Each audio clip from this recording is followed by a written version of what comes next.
Saudações, leitores e seguidores do Instituto Liberal. Eu sou Lucas Berlanza e este é mais um IL Flash, aquele momento da semana em que a gente elenca os 7 artigos que mais impactaram, que mais fizeram sucesso no nosso site oficial e nas nossas redes sociais. Este é o primeiro IL Flash do ano, então sejam bem-vindos a 2025. Feliz Ano Novo para todos os nossos seguidores, aqueles que acompanham a nossa instituição, que comemorará o seu aniversário no próximo dia 16 de janeiro.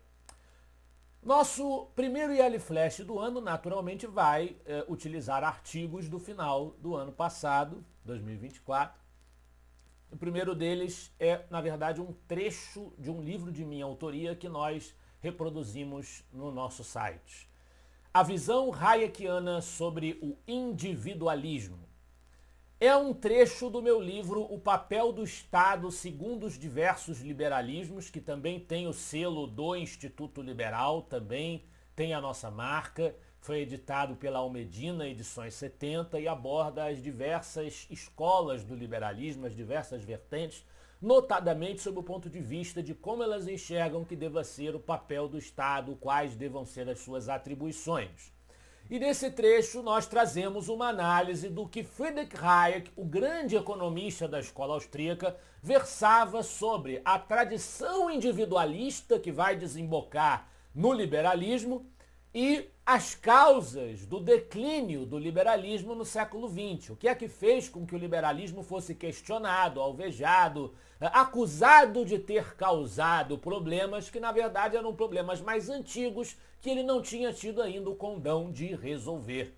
Porque nada, não se pode encontrar em nenhuma doutrina social ou política moderna milagres, moderna ou antiga, né? Então ele faz essa discussão e eu trago uma síntese aí da filosofia hayekiana, do que significa essa tradição individualista e da importância do liberalismo como a sua versão mais bem conformada na modernidade.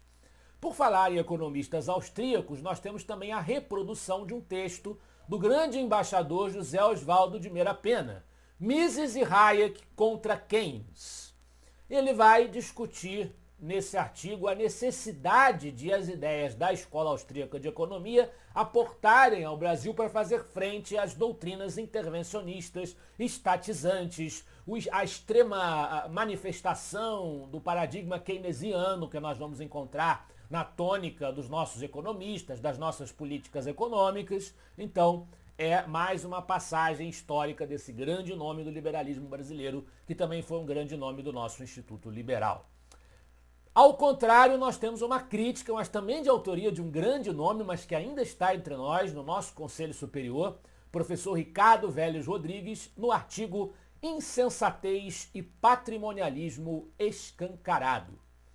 Esse texto faz uma comparação entre o patrimonialismo, a confusão do público com o privado por parte das nossas autoridades, especificamente por parte do ministro do Supremo Tribunal Federal, Alexandre de Moraes, com as práticas de arbítrio que ele vem perpetrando nos últimos anos, com as práticas do antigo absolutismo monárquico, anterior ao liberalismo. Ele faz uma comparação para mostrar que as arbitrariedades não têm nada de absolutamente novo, né? Ainda de autoria do professor Ricardo Vélez Rodrigues, nós temos o texto Existe doutrinação nas escolas? E o professor, que foi por um breve período ministro da Educação, tem na questão da educação, do cenário pedagógico brasileiro, uma das suas maiores preocupações intelectuais, ele já responde de imediato pela afirmativa. Sim, existe doutrinação nas escolas. Doutrina-se nas escolas de tarde e de noite, de manhã, de tarde e de noite. Duas figuras, ele nos diz, encarregaram-se no Brasil de tornar a doutrinação ideológica coisa corriqueira. Paulo Freire, nome que todos nós devemos conhecer, e Moacir Gadotti. O primeiro colocando ao alcance de professores e alunos a sua pedagogia do oprimido, a fim de que obedeçam à ordem da militância de esquerda que pretende por todos os meios impor no Brasil o socialismo. O segundo, o Moacir Gadotti, elaborando pacientemente a Rede Nacional de Controle da Educação através dos sindicatos de docentes e funcionários. Bem, Voltamos agora da doutrinação nas escolas para uma crítica a uma prática do nosso governo, mas que também é uma crítica como a do Meira Pena, como a do Vélez, do patrimonialismo, uma crítica à nossa cultura política enraizada na sociedade brasileira, que é um comentário de minha autoria. O governo e a velha doença do escapismo. Um meme, né, que não chegou ao meu conhecimento, eu nem vi ninguém comentar sobre esse meme, foi o motivo, segundo a nossa AGU, segundo o nosso governo federal, para, com o ministro da Fazenda saindo de férias, o real sofrer uma desvalorização recorde. Esse teria sido o motivo. É uma verdadeira piada, né? Um diagnóstico dessa natureza, uma verdadeira piada, mas é o que nos disse nosso governo.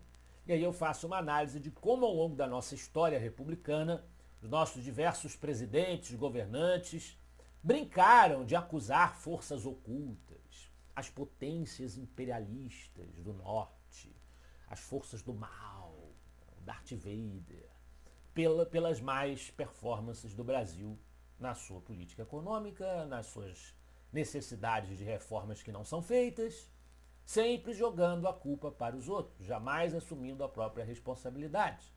Então, é mais uma vez o que acontece num governo do Partido dos Trabalhadores.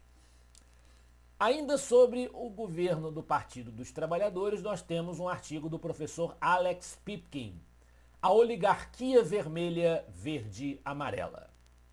Ele vai dizer que este país não é sério, mas é muito pior do que não ser sério.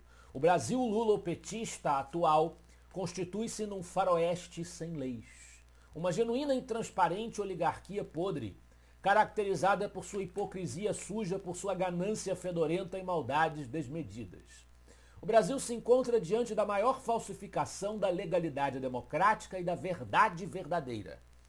Pretensiosamente, como afirmei, o estado de coisas é exatamente o acima mencionado.